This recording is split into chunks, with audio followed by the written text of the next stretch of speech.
तो इसमें हमें मतलब बता देंगे क्या करना है। अच्छा वो नोट्स ना, क्योंकि एक ही जगह पे सारा बूलियन अलजेब्रा डिफाइन किया हुआ है, तो इसलिए मैंने वही शेयर कर दिए थे ताकि आप लोग स्कैटर्ड ना हो, नोट्स आपके पास पहुंच जाए। अब आज आपको ना, जिस तरह हमने ट्रुथ टेबल्स को देखा था, तो आज हम लॉजिकल गेट्स को देखेंगे। ये ग्राफिकल रिप्रेजेंटेशन है किसी भी लॉजिकल थ्योरी की, ठीक है। और डिजिटल सिस्टम जो है ना, उसमें जो लॉजिक्स हैं उनको ग्राफिकली डिजाइन किया जाता है ताकि इनके दरमियान जो रिलेशनशिप है हम उसे डिफाइन कर सकें। तो जैसे हमने एंड ऑपरेटर के बारे में पढ़ा था और फिर उसका ट्रूथ टेबल देखा था कि एंड ऑपरेटर का ट्रूथ ट्रूथ टेबल कैसे बनता है, इसी तरह हम देखेंगे कि एंड जो ऑपरेटर है उसका एंड गेट कैसे बनाया जाता है। Gate is actually like circuit, ठीक है। जैसे इलेक्ट्रॉनिक सर्किट होता है, उसका जो मैकेनिज्म हमने डिजाइन करना होता है, तो अगर उसको ग्राफिकली हमने रिप्रेजेंट करना हो तो हम इन गेट्स को इस्तेमाल करते हैं। और इन गेट्स को ग्राफिकली हम लोग क्या करते हैं, इनपुट देते हैं और इनसे आउटपुट लेके देखते हैं। तो अब यहाँ पे हमारे पास एंड गेट है सबसे पहले, तो इसका जो सर्किट है एंड ऑपरेशन परफॉर्म करेगा, लेकिन इसको करवाने के लिए हमारे पास मिनिमम 2 इनपुट्स होनी चाहिए। n is greater than equal to 2, ठीक है। ये इनपुट है, यानी कि इक्वल के साथ जो है वो तो मिनिमम कंडीशन है कि 2 तो कम से कम होनी ही चाहिए, ठीक है। और 2 से ज़्यादा भी हो सकती हैं। और लेकिन ये सर्किट क्या करेगा, ये सर्किट सारा ऑपरेट करने के बाद जो आउटपुट आपको देगा वो सिंगल आउटपुट होगी, ठीक हो गया। तो अब इन्होंने y और इस तरह से ना is equal to this this this ये लिख के आपको दिखाया हुआ है कि हम लोग एंड एक्सप्रेशन को कितने तरीकों से लिख सकते हैं। हम डायरेक्टली एंड भी लिख सकते हैं, हम दरमियान में डॉट भी लगा सकते हैं, और हम इनको डायरेक्ट आपस में भी डायरेक्टली लिख सकते हैं विदाउट एनी सिंबल, जो कि हमें शो करता है कि ये आपस में मल्टीप्लाई हो रहे हैं। तो जो मल्टीप्लिकेशन है जी वो आपको किसको शो करती है, एंड ऑपरेटर को। उसके बाद इसके लॉजिकल डायग्राम, लॉजिकल डायग्राम में जो इसका सिंबल यूज होता है ये half circle with straight edge use होता है, ठीक है। तो ये आप लोगों के पास यहाँ पे राउंडेड फिगर नजर आ रही है और स्ट्रेट एज नजर आ रहा है, ठीक है। तो जो स्ट्रेट एज है ये इनपुट रिसीव करता है। तो अगर आपके पास 2 वेरिएबल्स हैं, जैसे यहाँ एग्जांपल में उन्होंने जो है वो ए बी सी वैसे शो किया हुआ है, लेकिन यहाँ पे उन्होंने ए बी रिप्रेजेंट किया है, तो ए बी है। ये सर्किट में हम इनपुट करेंगे और सर्किट क्या करेगा, इनके ऊपर एंड ऑपरेशन अप्लाई करने के बाद इसकी एक सिंगल आउटपुट जो है वो जनरेट कर देगा, जिसे वाई का नेम दिया उन्होंने, ठीक है। अब इसका ट्रूथ टेबल कैसे बनाएंगे, अब मैंने आपको कहा था कि ट्रूथ टेबल में हमें कैसे पता चलता है कि यहाँ 0011 आना है। यहाँ पे देखना आपने वेरिएबल्स कितने हैं, अगर तो 2 हैं तो 2 रेज टू पावर 2 कर देना है। 2 रेज टू पावर 2 करेंगे तो आपके पास आंसर आएगा 4। तो 4 बिट्स को आपने हाफ हाफ डिवाइड कर लेना है 0 और 1 में। तो आपने उसका ऑर्डर क्या रखना है, पहले 0 प्लेस करने हैं फिर 1, फिर अगली वाली पे क्या करना है, ऑल्टरनेट कर देना है 0 1 0 1, और फिर उसकी आउटपुट जनरेट कर देनी है according to the rules, and operator rules. इसी तरह से अब और गेट है, और गेट का जो सर्किट होता है ये और ऑपरेशंस को परफॉर्म करता है। अब इसका एक्सप्रेशन, इसकी आउटपुट का एक्सप्रेशन ऐसे लिखा जाता है ए और, या फिर हम इसमें प्लस लगा देते हैं, ठीक है। लॉजिकल डायग्राम इसकी आपको नजर आ रही है, दोनों तरफ से राउंड एज होता है, ठीक है। जो डीप राउंड एज होता है वो आपकी इनपुट रिसीव करता है और उसको सर्किट जो होता है वो ऑपरेशंस परफॉर्म करने के बाद आउटपुट में कन्वर्ट कर देता है। तो अब यहाँ पे इसका भी ट्रुथ टेबल बनाने का मेथड तो वही है कि वेरिएबल्स, नंबर ऑफ वेरिएबल्स देखें, उसकी पावर लगाएं और अपनी बिट्स फाइनल करें, करने के बाद उसके ऊपर और गेट अप्लाई कर दें, तो वो आपके पास आंसर आ जाता है 0 1 1 एंड 1। अब आता है नोट गेट। नोट गेट जो है ना ये एक ट्रायंगुलर शेप होती है और इसके आगे हल्का सा ना इन्वर्टर लगा होता है, ठीक है। वो इन्वर्टर किस सूरत में ये शो करते हैं, 0 या स्क्वायर की सूरत में, ठीक है। कोई राउंड सा फिगर बना देंगे, आपको डायग्राम के अंदर नजर आएगा जैसे ये बना हुआ है। तो ये करता क्या है कि इसको हम किस तरह से लिखते हैं, या तो हम लोग इसकी आउटपुट को नोट ए के साथ शो कर देते हैं, या हम इसके ऊपर इसका साइन लगा देते हैं, ठीक है। इन्वर्ट कर देते हैं। तो ये क्या करता है, ये दी हुई इनपुट को रिवर्स कर देता है। तो लॉजिकल डायग्राम में ए इनपुट हो रहा है, ठीक है, और रिवर्स होके हमारे पास वाई आ रहा है। तो इनपुट्स में अब इसमें वो वाला बिट्स वाला सिंबल नहीं है, इसमें सिंगल इनपुट है और सिंगल आउटपुट है। लेकिन एंड और ओर गेट के अंदर क्या है, दो इनपुट्स आएंगी और सिंगल आउटपुट आएंगी आपकी, ठीक है। तो ये डिफरेंस है एंड और नॉट गेट में। नॉट गेट में एक ही इनपुट है, एक ही आउटपुट है। अब यहाँ तक तो नॉर्मल गेट्स थे जो हमने ट्रूथ टेबल्स किए और जो हमने पढ़ा सब कुछ। अब इससे आगे कुछ इंपॉर्टेंट गेट्स हैं, जैसे नैंड गेट। नैंड गेट किस तरह से बनता है, नैंड का फर्स्ट जो एन है ये नॉट के लिए है, और एंड ऑपरेटर जो है उसको शो करता है, ठीक है, एंड ऑपरेशन को। तो यहाँ पे हमारे पास है not and operation is known as NAND operation, ठीक है। तो अगर ये नैंड ऑपरेशन बनता है तो इसका मतलब है इसमें एंड, इसकी जो डायग्राम होगी, लॉजिकल डायग्राम होगी, वो एंड और नॉट गेट को मिला के बनाई जाएगी।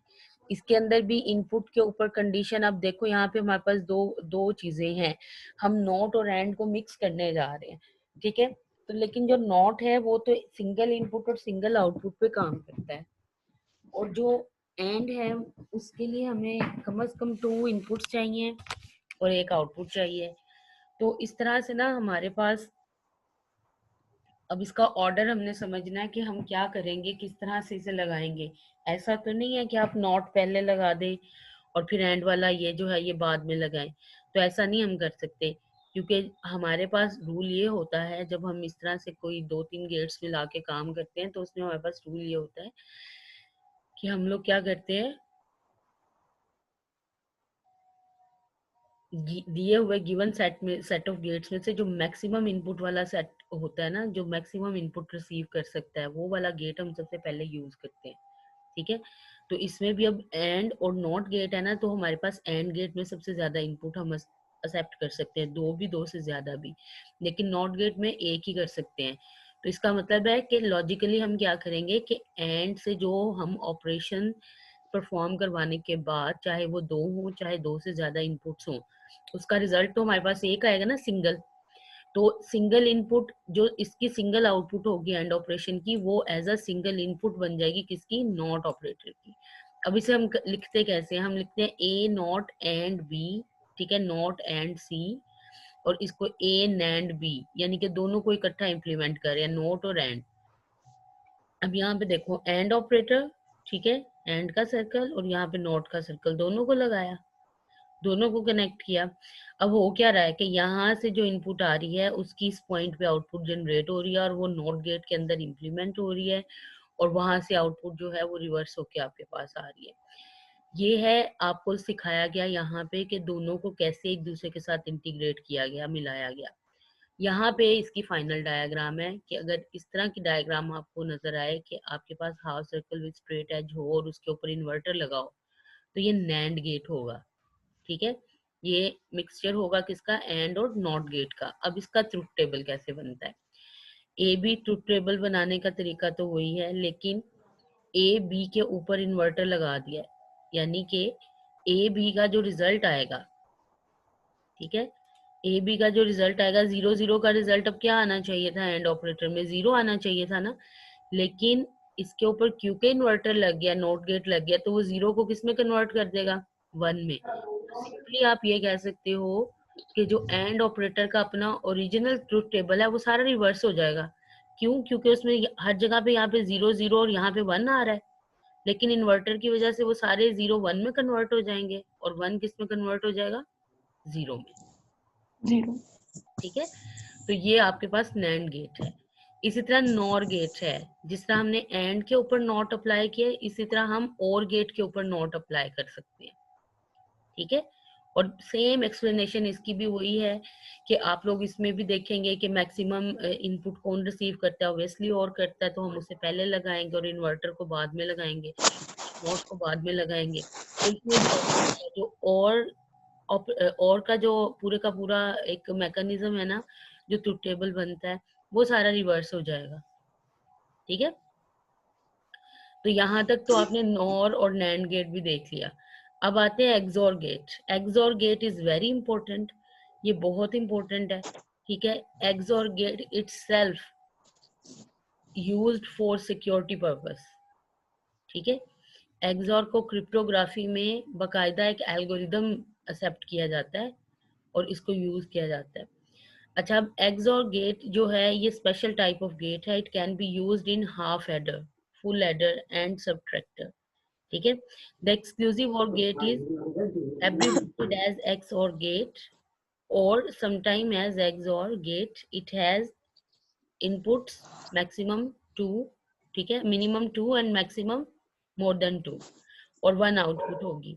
और इसको लिखा कैसे जाता है?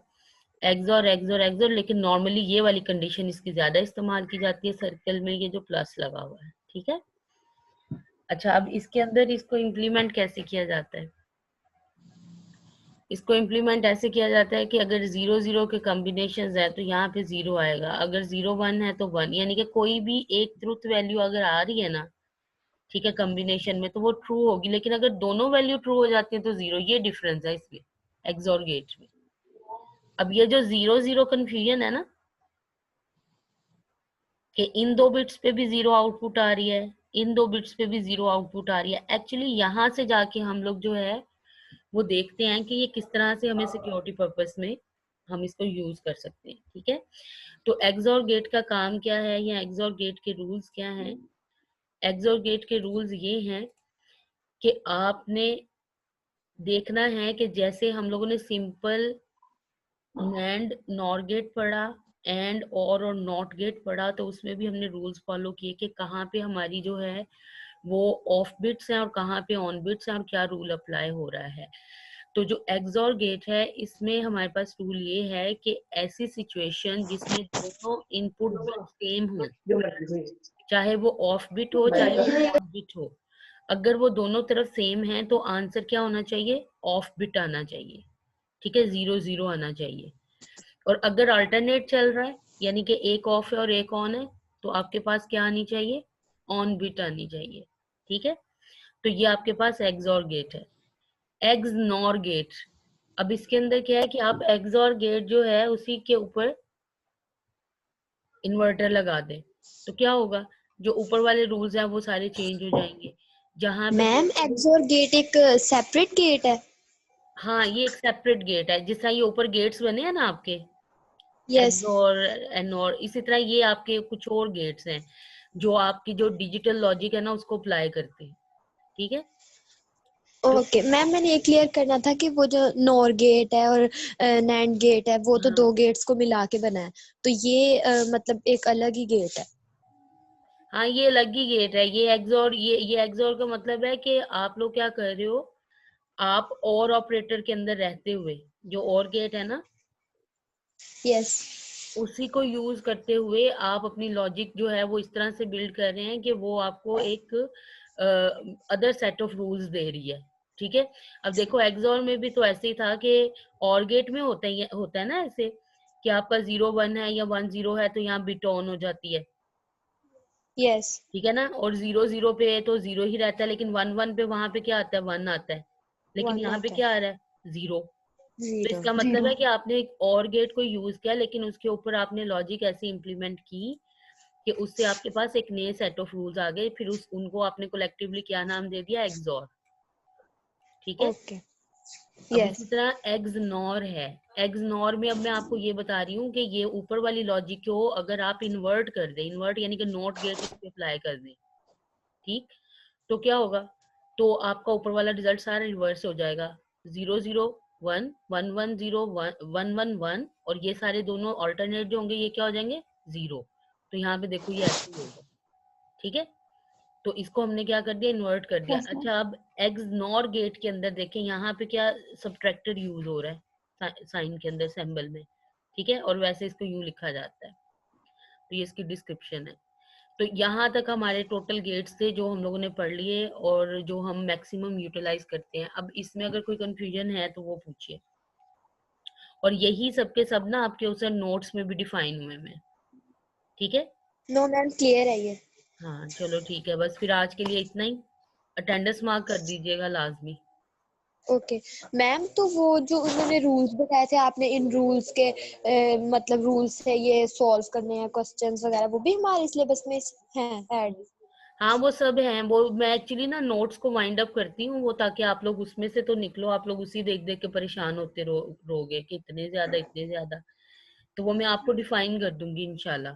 मैं ना आप लोगों को ओके मैम। करूंगी, कोई भी स्पेयर टाइम आप सब अवेलेबल हो तो मुझे बता देना, ठीक है? ठीक है। मैम क्विज ओके का भी मैम। बता दें। किसका? क्विज का। हाँ वो भी मैं बता दूंगी आप लोगों को। जिस दिन लेना होगा ना उससे 2-3 दिन पहले ही बता दूंगी, लेकिन इसी ये जो कमिंग वीक है इसमें लूंगी इंशाल्लाह। Okay ma'am. ठीक है। ओके, अल्लाह हाफिज। ओके। अल्लाह हाफिज।